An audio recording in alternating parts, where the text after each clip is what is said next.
نحمده ونصلي ونسلم على رسوله الكريم اما بعد فاعوذ بالله من الشيطان الرجيم بسم الله الرحمن الرحيم ان اللہ کان علیکم رقیبا صدق اللہ العظیم۔ قابل قدر علماء ذوی الاحترام، سادات کرام، حاضرین و ناظرین و حاضرات سنی اجتماع، السلام علیکم ورحمۃ اللہ وبرکاتہ۔ میرے پیارے آقا صلی اللہ تعالی علیہ وسلم کے پیارے دیوانوں، آیے کریمہ کی جس حصے کی تلاوت کا میں نے شرف حاصل کیا، اس سے متعلق کچھ معروضات پیش کرنے سے پیشتر آقا کریم رؤوف و رحیم علیہ التحیۃ و تسلیم کی بارگاہ بے کس پناہ میں جس طریقے سے میں پڑھاؤں، عقیدت و محبت میں ڈوب کر اسی طریقے سے درود و سلام کا نذرانہ پیش کریں۔ الصلاۃ والسلام علیک یا رسول اللہ، الصلاۃ والسلام علیک یا حبیب اللہ، الصلاۃ والسلام علیک یا نبی اللہ، الصلاۃ والسلام علیک یا نور اللہ، وعلی آلک و اصحابک یا حبیب اللہ، صلی اللہ تعالی علیہ وسلم۔ الحمدللہ سانتا کروز کی سرزمین پر یہ چھٹا سالانہ سنی اجتماع ہے، اور آپ حضرات ایک بڑی تعداد میں یہاں پر حاضر ہیں، اور اجتماع کے آغاز سے لے کر ابھی تک بہت ساری مفید باتیں آپ نے سماعت فرمائیں۔ مجھ سے پیشتر محب گرامی مولانا سید امین القادری صاحب سے بھی آپ نے ضروری باتیں سماعت فرمائیں۔ میں مختصر سے وقت میں ایک تصور آج آپ کو دینا چاہتا ہوں، اور یہی تصور قائم کرنے کے لیے اللہ عز و جل نے ماہ رمضان المبارک کے روزے فرض فرمائے۔ شومی قسمت کے ایک عظیم مہینے کے آنے کے بعد وہ تصور صبح صادق سے لے کر غروب آفتاب تک تو اس ماہ مبارک میں رہتا ہے، اور اس ماہ مبارک کے گزرنے کے بعد وہ تصور بھی امت مسلمہ کے دل و دماغ سے نکل جاتا ہے، اور اس تصور کے نکلنے کا نقصان سب سے بڑا یہ ہوتا ہے کہ ہماری نسلیں، ہماری نوجوان نسل، بلکہ اب تو نوجوان کی کوئی قید نہیں ہے، بلکہ امت مسلمہ کا بیشتر طبقہ الا ماشاءاللہ اس تصور کے اوجھل ہونے کی وجہ سے ایسے کاموں کے اندر گرفتار ہو جاتا ہے جو کام اللہ عز و جل اور اس کے رسول صلی اللہ علیہ وسلم کو ناراض کرنے والا ہو۔ وہ کون سا تصور ہے؟ ہم جس معاشرے میں رہتے ہیں اس معاشرے میں دامن کو گناہوں سے بچانا ہمارے لیے مشکل ہو جاتا ہے، لیکن اس سے بھی بدترین معاشرے کے اندر اللہ کے نیک بندوں کا حال یہ رہتا کہ ان کے دل و دماغ میں اس تصور کے رہنے کی وجہ سے وہ اپنے دامن کو گناہوں سے بچاتے تھے۔ بس ایک حدیث سناتا ہوں، پھر موضوع کی طرف آتا ہوں۔ آج کا مسلمان گناہ کو کوئی گناہ یا کوئی بڑی چیز سمجھتا ہی نہیں۔ جو لوگ گناہ کو معمولی سمجھتے ہیں اور بے دھڑک گناہ کرتے ہیں، اللہ نہ کرے کہ ان کا شمار اس زمرے میں ہو جس زمرے میں حضور نے ایسے لوگوں کو شمار فرمایا۔ اللہ اس زمرے میں ہمیں شامل فرمائے جس زمرے کے اندر ان لوگوں کو رکھا جن کے نزدیک گناہ بہت بڑی چیز ہوا کرتی۔ آقا کریم صلی اللہ علیہ وسلم ارشاد فرماتے ہیں، مومن گناہ کو پہاڑ کے برابر سمجھتا ہے۔ مومن گناہ کو پہاڑ کے برابر سمجھتا ہے کہ نہ اس کا بوجھ ہم اٹھا سکتے ہیں اور نہ یہ ہم پر گرے تو ہم زندہ رہ سکتے ہیں۔ یہ تصور مومن گناہ کے بارے میں رکھتا ہے، اور منافق کے بارے میں حضور صلی اللہ علیہ وسلم نے فرمایا، منافق گناہ کو مکھی کی طرح سمجھتا ہے کہ ادھر ناک پر بیٹھی اور یوں ہٹا دیا۔ اور منافق کا ٹھکانہ کیا ہے؟ حضور قرآن فرماتا ہے، ان المنافقین فی الدرک الاسفل من النار، کہ بے شک منافق کا ٹھکانہ جہنم کے سب سے نچلے طبقے کے اندر ہے۔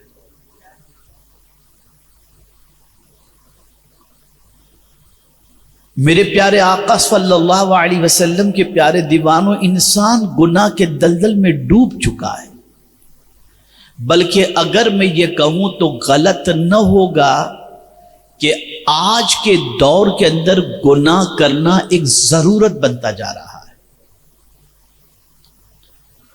اور آج گناہ کو اتنا ہلکا تصور کیا گیا ہے کہ جیسے یہ کوئی چیز ہے ہی نہیں۔ اب میں آپ کو سمجھاتا ہوا چلوں، آدمی گناہ بے دھڑک کیوں کرتا ہے؟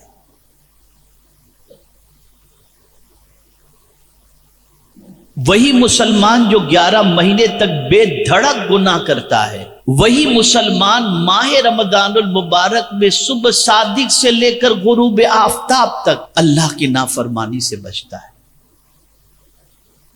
جو 11 مہینے تک اللہ کی نافرمانی سے نہیں بچتا،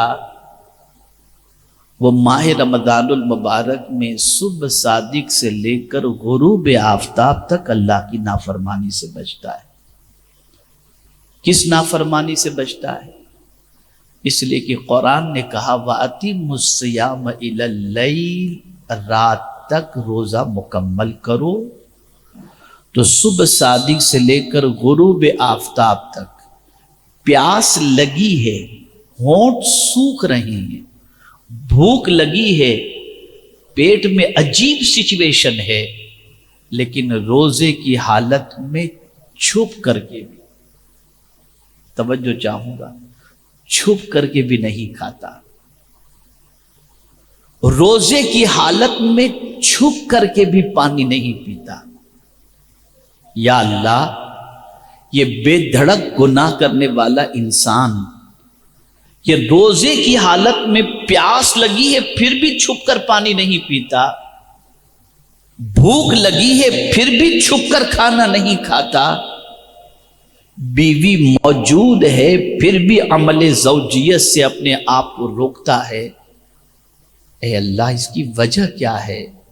تو جواب ملے گا ایک تصور، سب سے چھپ سکتا ہوں، اللہ سے نہیں چھپ سکتا۔ سب سے چھپ سکتا ہوں، اللہ سے نہیں چھپ سکتا۔ یہ تصور اسے کھانے پینے سے روک لیتا ہے۔ سوال یہ پیدا ہوتا ہے، کیا اللہ تعالیٰ رمضان میں صبح صادق سے لے کر غروب آفتاب تک ہی دیکھتا ہے؟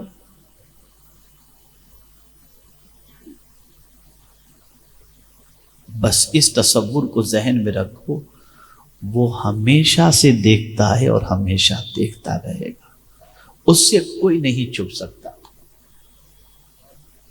اس سے کوئی نہیں چھپ سکتا۔ اسی کو قرآن نے کہا ان اللہ کان علیکم رقیبا، بے شک تمہارا رب دیکھنے والا ہے۔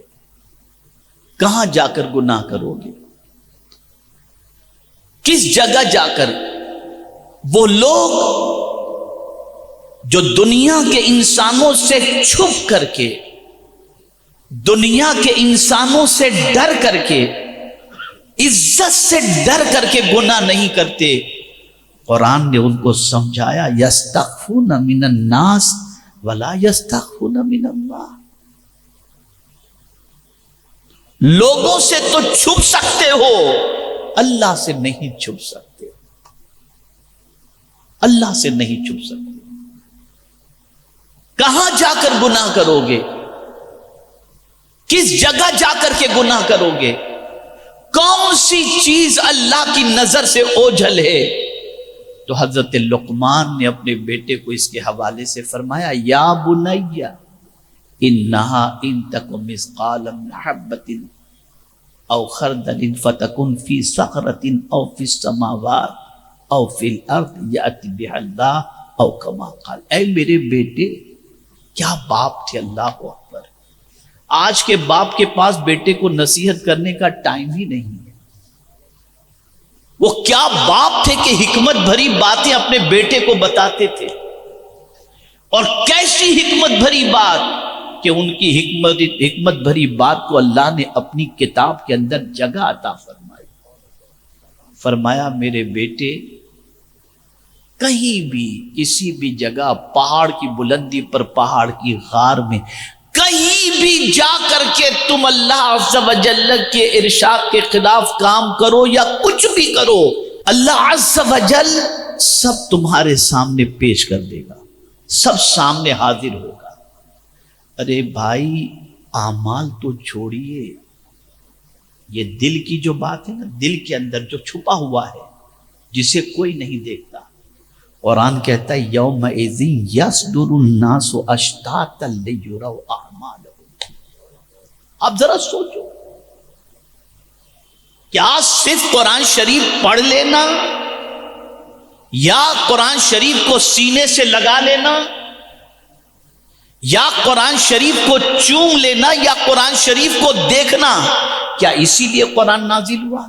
نہیں، قرآن تو اس لیے نازل ہوا کہ اس پر عمل کرو، اور جو اس کتاب پر عمل کرتا ہے اللہ عز و جل اس پر رحم و کرم کی بارشیں نازل فرماتا ہے۔ خود قرآن کہتا ہے وَهَذَا كِتَابٌ أَنزَلْنَاهُ مُبَارَكٌ فَاتَّبِعُوهُ وَاتَّقُوا لَعَلَّكُمْ تُرْحَمُونَ۔ یہ ایک برکت والی کتاب جس کو ہم نے نازل کیا، اللہ اکبر، اس کی پیروی کرو، اللہ سے ڈرو، اس امید پر کہ اللہ تعالیٰ تم پر رحم و کرم کی بارشیں نازل فرمائے۔ اس امت کی سب سے بڑی غلطی یہ ہے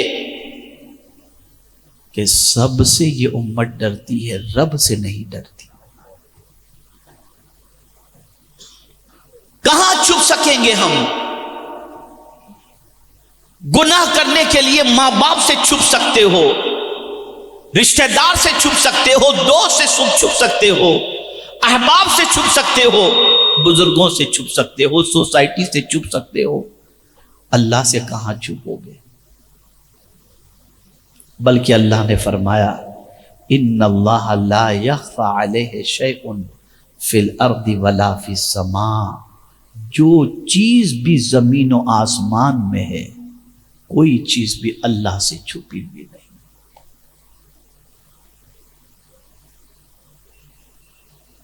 اب میں آپ سے پوچھنا چاہتا ہوں، پولیس کا ڈر دل کے اندر ہے کہ اگر چوری کرتے پولیس نے دیکھ لیا تو اندر ڈال دے گا، انکم ٹیکس کا ڈر ہے کہ اگر اس نے ہمارا سارا معاملہ اس کے سامنے آ گیا تو پرابلم ہو جائے گا، یہ ڈر ہے نا سب چیزوں کا۔ اس ڈر کی وجہ سے آدمی تقریباً جرائم سے اپنے آپ کو روکتا ہے، کہ یہ پکڑ لیں گے تو مجھے سخت ترین سزا دیں گے۔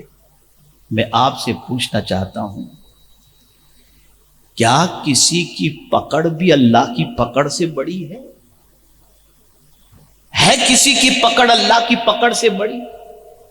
یہاں کا پکڑا ہوا شخص، انسانوں کا پکڑا ہوا شخص کوئی بھی چھڑا سکتا ہے، لیکن اللہ اگر کسی کی پکڑ کر لے تو کوئی طاقت چھڑا نہیں سکتی۔ قرآن کہتا ہے ان بطش ربک لشدید، بے شک تیرے رب کی پکڑ بہت سخت ترین ہے۔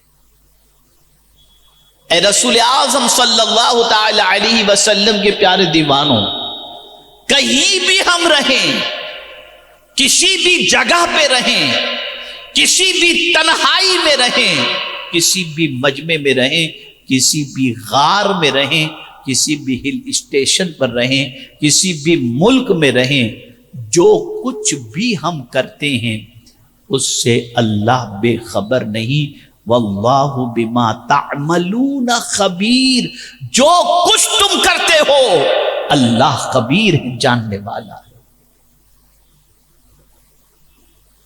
اس سے کوئی چیز پوشیدہ نہیں۔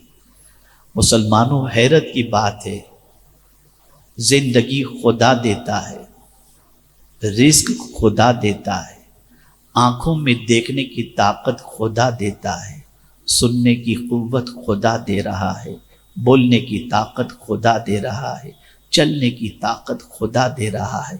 کتنے افسوس کی بات ہے کہ جو اتنا سب کچھ دے رہا ہے اسی کے سامنے انسان گناہ کرتا ہے، اسی کے سامنے۔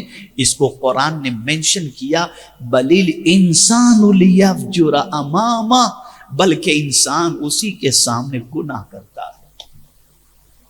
وہ دیکھ رہا ہے اور بندہ گناہ کر رہا ہے، اس لیے کہ اس سے تو چھپ نہیں سکتے۔ ہم کہیں بھی رہیں، قرآن کہتا ہے وَهُوَ مَعَهُمْ، وہ ان کے ساتھ ہے۔ کہیں فرمایا وَهُوَ مَعَكُمْ أَيْنَمَا كُنْتُمْ، وہ تمہارے ساتھ ہے، تم جہاں کہیں بھی ہو، جہاں کہیں بھی ہو۔ اے رسول اعظم صلی اللہ علیہ وسلم کے دیوانوں، حضرت عبداللہ ابن مبارک رضی اللہ تعالی عنہ کے پاس ایک شخص حاضر ہوا اور عرض کرنے لگا حضور مجھے کچھ نصیحت فرمائیں۔ ارشاد فرمایا بیٹے ایک ہی نصیحت یاد رکھنا، کہیں بھی رہ یہ تصور کرنا تیرا خدا تجھے دیکھ رہا ہے۔ آج کل سی سی ٹی وی لگے رہتے ہیں دکانوں کے اندر، تو لکھا ہوتا ہے you are under watching of CCTV, کے سی سی ٹی وی تمہیں دیکھ رہا ہے۔ اس تصور سے انسان گناہ نہیں کرتا، جرم نہیں کرتا۔ میں حیران ہوں، قرآن کہہ رہا ہے تیرا خدا تجھے دیکھ رہا ہے، پھر بھی انسان گناہ کر رہا ہے، کھلے عام نافرمانی کر رہا ہے۔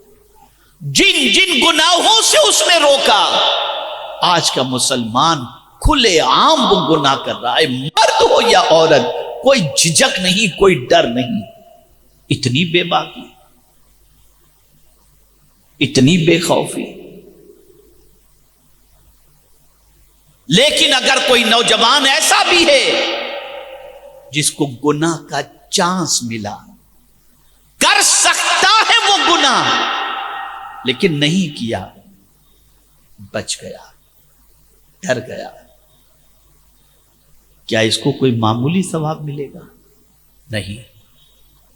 قربان جائیے، رحمت عالم صلی اللہ علیہ وسلم کے علم غیب پر جو اللہ نے انہیں عطا فرمایا، اس کو تو سب مانتے ہیں کہ یہ حضور کی حدیث ہے، اور دنیا کے بارے میں نہیں، مرنے کے بعد آخرت کے بارے میں حضور کی یہ حدیث ہے، اور یہ خبر قرآن نے نہیں دی، حضور نے دی، اور حضور نے فرمایا اس پر سب کا یقین، کہ سرکار صلی اللہ علیہ وسلم فرماتے ہیں 7 خوش نصیب ایسے ہیں جنہیں اللہ کل بروز قیامت عرش کے سائے میں جگہ عطا فرمائے گا۔ ان میں سے ایک خوش نصیب کون ہوگا؟ وہ خوش نصیب جس کو ایک عورت نے گناہ کی دعوت دی، اور اس شخص نے کہا انی اخاف اللہ، میں اپنے اللہ سے ڈرتا ہوں، اور وہ گناہ سے رک گیا۔ میرے آقا فرماتے ہیں قیامت میں اللہ عز و جل اسے عرش کا سایہ عطا فرمائے گا، عرش کا سایہ عطا فرمائے گا، اور قیامت میں عرش کے سائے کے علاوہ کوئی سایہ نہیں ہوگا، کوئی سایہ نہیں ہوگا۔ کیا ملا گناہ کر کے؟ گناہ کرو گے بیماری آئے گی، گناہ کرو گے روزی میں تنگی آئے گی، گناہ کرو گے مصیبتیں آئیں گی، گناہ کرو گے پریشانی آئیں گی، گناہ کرو گے دل بے چین ہوگا، گناہ کرو گے سکون ختم ہو جائے گا، پھر بھی گناہ کر رہے ہیں، پھر بھی گناہ کر رہے ہیں، پھر بھی اللہ کی نافرمانی کر رہے ہیں۔ اے رسول اعظم صلی اللہ تعالی علیہ وسلم کے پیارے دیوانوں، اگر گناہ سے بچ گئے تو اس کریم نے وعدہ فرمایا ہے، اور کیا خوب وعدہ، یہ کسی بلڈر کا وعدہ نہیں ہے یا کسی بزنس مین کا وعدہ نہیں ہے جو آج وعدہ کی اور کل مکر گئے، یہ میرے کریم کا وعدہ ہے جو خود اپنی شان بیان کرتا ہے، ان اللہ لا یخلف المیعاد، کہ بے شک اللہ وعدہ خلافی نہیں فرماتا۔ وہ کریم فرماتا ان تجتنبوا کبائر ما تنہون عنہ نکفر عنکم سیئاتکم وندخلکم مدخلا کریما۔ اللہ فرماتا ہے اگر تم بڑے گناہوں سے بچے، رک گئے، پرہیز کیا تم نے بڑے گناہوں سے، ہم چھوٹے گناہوں کو مٹا دیں گے اور عزت والے گھر میں تمہیں داخل کر دیں گے، اور وہ عزت والا گھر کون سا ہے؟ وہ جنت ہے۔ جہاں نیکیوں سے جنت ملتی ہے وہاں گناہوں سے بچنے پر بھی جنت ملتی ہے۔ آج ہم شکایت کرتے ہیں روزی بڑی تنگ ہو گئی، طبیعت یہ ہو گئی، یہ مسئلہ ہو گیا، بس ایک چیز کرو، گناہ چھوڑ دو، گناہ چھوڑ دو، اور جب گناہ کا خیال پیدا ہونا تو صرف اتنا سوچ لو اللہ دیکھ رہا ہے، اللہ دیکھ رہا ہے، وہ اللہ جس کے دست قدرت میں سب کچھ ہے، وہ پروردگار جس کے ہاتھ میں زندگی بھی ہے اور موت بھی ہے، جس کے دست قدرت میں عزت بھی ہے اور ذلت بھی ہے۔ اے رسول اعظم صلی اللہ علیہ وسلم کے دیوانوں، اللہ کے دیکھنے ہی کا تصور زندگی بھر کے لیے ہمارے اندر پیدا کرنے کے لیے اللہ عز و جل نے روزے کو فرض فرمایا کہ صبح صادق سے لے کر غروب آفتاب تک ایک تصور انسان کے دل میں ہوتا ہے، تھکا ہوا ہے، بھوک لگی ہے، پیاس لگی ہے، چھپ کر کے بھی پانی نہیں پیتا، اس لیے کہ وہ جانتا ہے میرا خدا مجھے دیکھ رہا ہے۔ اس تصور کو زندہ کرو اور اس تصور کو اس طرح سے زندہ رکھو کہ جو خدا صبح صادق سے لے کر غروب آفتاب تک ہمیں دیکھتا ہے وہی ایک ہمارا خدا ہے، اور ہمیشہ سے اور ہمیشہ رہے گا، وہ رمضان کے بعد بھی ہمیں دیکھ رہا ہے۔ اگر اس تصور کو ہم نے قائم کر لیا، اس تصور کو ہم نے زندہ رکھ لیا اور اس تصور پر ہم قائم رہے، قدم پھسلنے سے بچ جائیں گے، گناہ کی دہلیز پر جانے سے انسان رک جائے گا۔ آئیے ایک حدیث شریف عرض کر کے میں اپنی گفتگو کو اختتام کی طرف لے چلتا ہوں۔ صحابہ کی سوچ دیکھو، جو لوگ گناہ کو ہلکا سمجھتے ہیں نا، ذرا صحابہ کی سوچ دیکھیں۔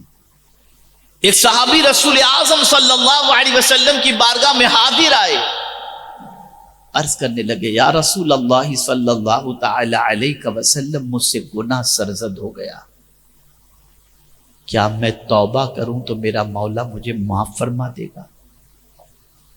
آقا کریم صلی اللہ علیہ وسلم نے فرمایا ہاں سچی توبہ کر لو، اللہ معاف کر دے گا۔ انہوں نے توبہ کی۔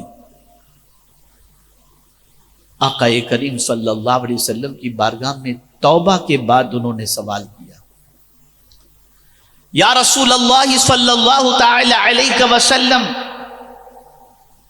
جب مجھ سے گناہ ہوا تو کیا میرا مولا مجھے دیکھ رہا تھا؟ آقا کریم صلی اللہ علیہ وسلم نے فرمایا ہاں، اس سے کوئی چیز پوشیدہ نہیں، بس اتنا سننا تھا، انہوں نے ایک چیخ ماری اور ان کی روح جسم سے پرواز کر گئی۔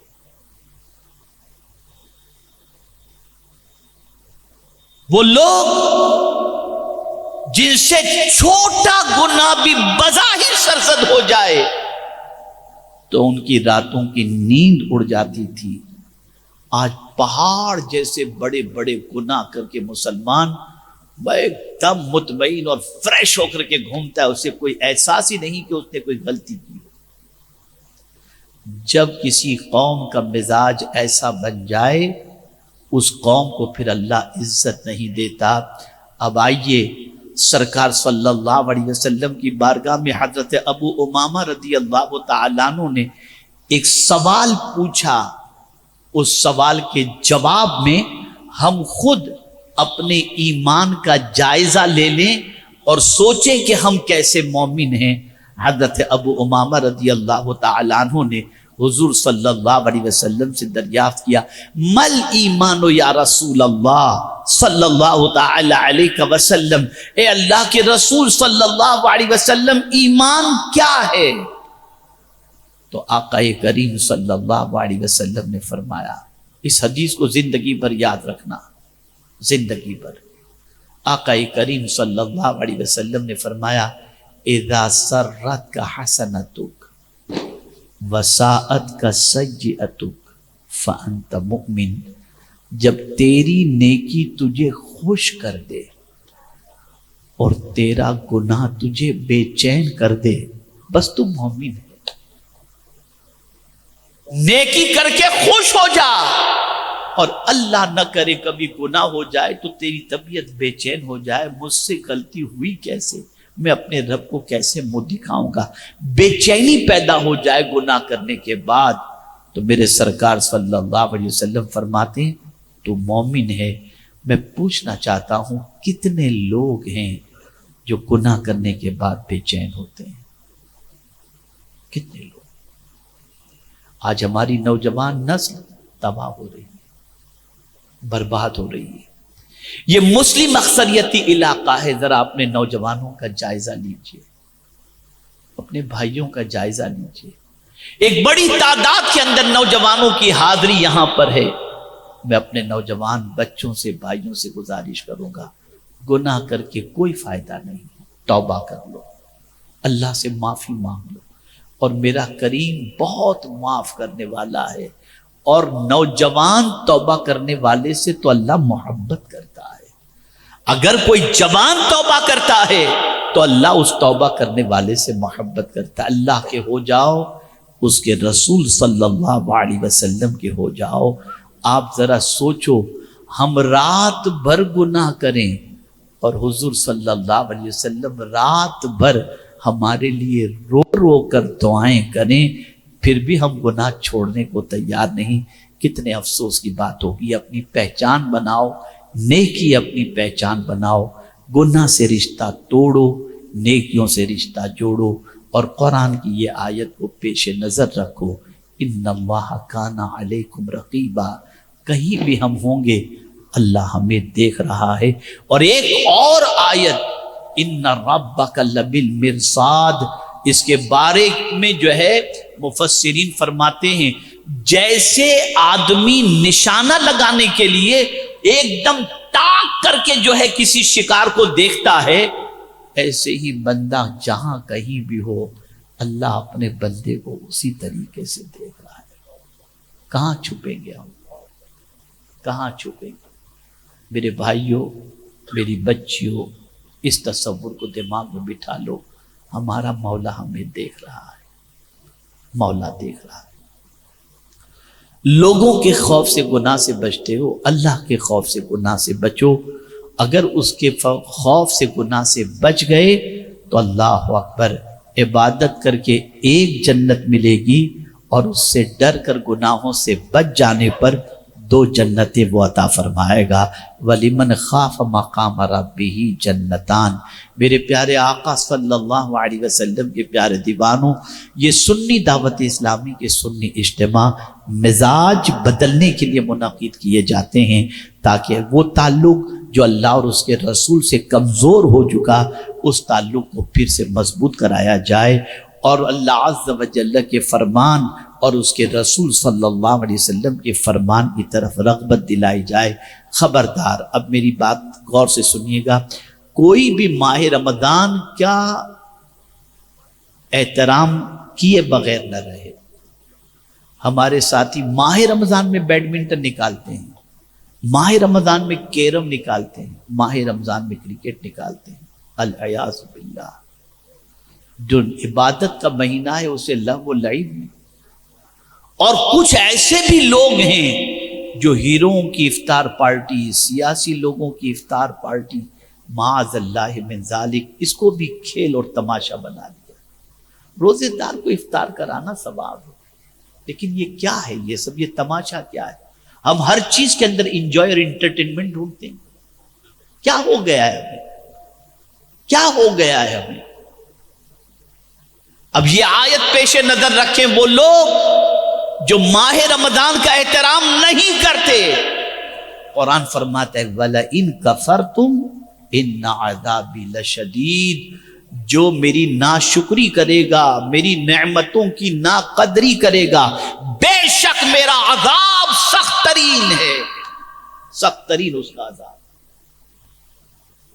تو ماہ رمضان کو تلاوت سے مسجدوں کو آباد کرو، گھروں کو آباد کرو، گناہوں سے بچو، ناچ گانے باجے تماشوں سے بچو، رات بھر ٹی وی ویڈیو سے اپنے آپ کو بچاؤ۔ آپ اگر سوشل میڈیا استعمال کرتے ہو بقدر ضرورت، باقی اپنا قرآن سے تعلق، عبادت سے تعلق، مسجد سے تعلق، ریاضت سے تعلق، توبہ و استغفار سے تعلق بڑھا دو، اس لیے کہ یہ مہینہ اتنی عظمت والا مہینہ ہے کہ اس میں اللہ چاہتا ہے کہ بندہ اللہ سے کنیکٹ ہو جائے، اس کے رسول سے کنیکٹ ہو جائے، عبادت سے کنیکٹ ہو جائے، تاکہ اس کی دنیا بھی سنور جائے اور آخرت بھی سنور جائے۔